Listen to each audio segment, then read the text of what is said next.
রিক্সাওয়ালাকে ঠাস করে চর মেরে দিলেন, সিএনজি ওয়ালাকে ধপ করে গলা ধাক্কা দিয়ে ফেলে দিলেন, আপনার অফিসের আপনার দোকানের ছোট কর্মচারীকে কথায় কথায় মা বাপ ধরে গালি, আপনার হোটেলের মেসিয়ারকে কথায় কথায় লাঠি দিয়ে বাড়ি, আপনার অধস্তন যারা কাজ করে তাদেরকে কথায় কথায় তুই তুকারি। না না না, হ্যাঁ আপনি শাসন করবেন, একবার দুইবার তিনবার আপনি শাসন করবেন। এখন আমরা মনে করি যে সোয়ারের বদলে লাথি দিতে পারলে আমি বোধহয় জিতে গেছি।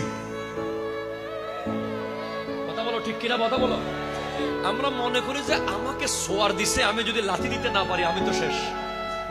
না না না না, আপনি গোটা পৃথিবীর মানুষকে দুই ভাগে ভাগ করেন, এক দল প্রতিশোধ নিয়েছে, আরেক দল কোনোদিন প্রতিশোধ নেয়নি। যেই দল প্রতিশোধ নেয়নি কোনোদিন, সেই দলে আপনি আমার নবীকে পাবেন, সেই দলে সিদ্দিক আকবরকে পাবেন, ফারুক আজমকে পাবেন, উসমান জুন্নুরাইনকে পাবেন, মাওলা আলীকে পাবেন।